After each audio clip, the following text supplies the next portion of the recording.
I want to be #1. How's that? Short and simple enough for you? It's gonna be a long, hard road. But who knows?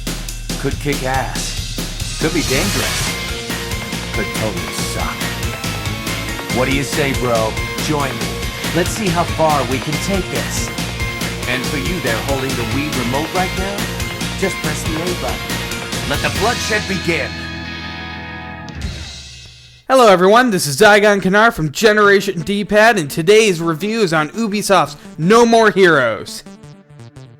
No More Heroes is definitely an interesting game, and probably the most interesting part about it is that it's a low-budget third-party game for the Wii. And even though most people cringe at that thought, it actually sold very well and got very good reviews, even enough so to spawn a sequel. Let's go ahead and dive right into this review by covering the story and characters. The game follows anti-hero Travis Touchdown, who is currently living in a motel called No More Heroes in the town of Santa Destroya.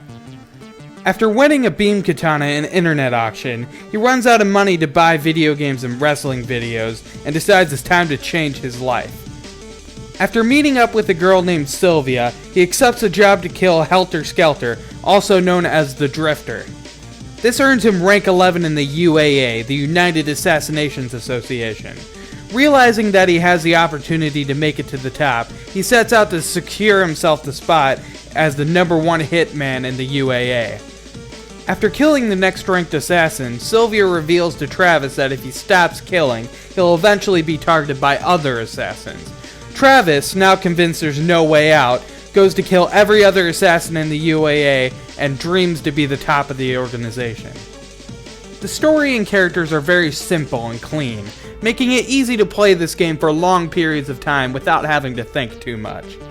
It provides just enough push you need to get to the next objective, and just enough character development to make you feel like you're actually accomplishing something. Overall, the game is very parody-like. It makes a lot of different references and makes a lot of jokes, and there's a lot of humor throughout the entire thing. Which is weird because it's a game about killing that ends up light and fun. Overall, the story and characters does its job. It keeps you engaged enough without confusing you so that you can enjoy the game as a whole. So without a doubt, I'm going to have to give the game a 10 out of 10. Next, I want to talk about the gameplay. Now, the gameplay is another really unique aspect of the game. It's kind of like if you took an assassination game like Assassin's Creed and then added Grand Theft Auto to it and made it really lighthearted. It's really interesting and really fun, and there's no other game like it. The main setting of the game is set in the town of Santa Destroya. It acts as the overworld of the game where you could do a lot of different things in between missions, such as do quirky little side jobs here and there, or you could do assassination missions, both to earn money towards your next mission. There are also little shops that you can go to that can upgrade or customize Travis how you see fit, such as buying him a new outfit to wear or buying him new beam katanas to play with. Now, this is a very interesting part of the game because there's a lot of different options when it comes to your play style. You can either use the same outfit or same beam katana the entire time, or you can experiment and buy new ones and see how those work out for you.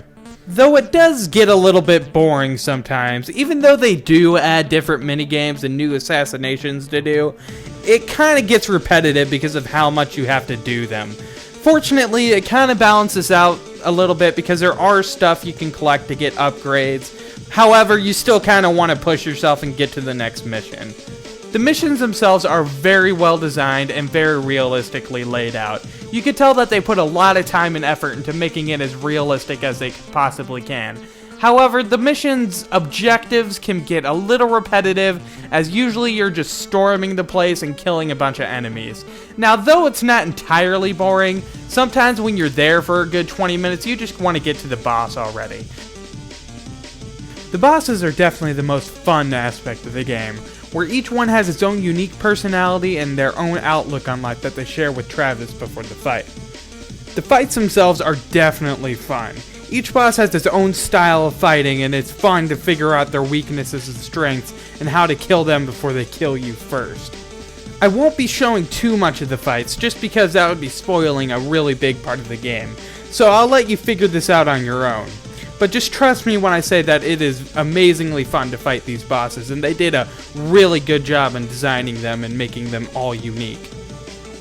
The main problem with the gameplay is the missions sometimes can feel too long, and in between the missions even, if you want to get all the stuff, you have to really grind on the missions and assassinations and minigames and stuff to get all the money you need for all the stuff you're going to want. So overall, I'm going to have to give the gameplay an 8 out of 10. The last thing I want to talk about is replayability. Now, though the game is short, there's a lot in the game to keep you busy, such as the over 100 shirts you can collect, the 49 special items you can trade for abilities within the game, and not to mention the 5 collectible trading cards within each level you can find, collect, and decorate your room with. And even after that, there's a new game plus, which gives you a new difficulty that you can carry over all your weapons and items to, and then you can challenge yourself with your old equipment against the bosses that have a new difficulty and are insanely hard. Not to mention the new concept art you can get via the trading card chests. The game has all sorts of replayability, but the main reason I want to replay it is because there's no other experience like it. It's a very unique game, and you're not going to find it anywhere else. So I'm definitely going to give the replayability a 10 out of 10. So let's break this all down. For characters and story, we have a 10 out of 10. For gameplay, we have an 8 out of 10, and then for replayability, we also have a 10 out of 10. Now, though this doesn't average out completely right, I feel that the gameplay flaws kind of hold this game back, and though they did fix that in the sequel, I can't give this game any more than an 8 out of 10.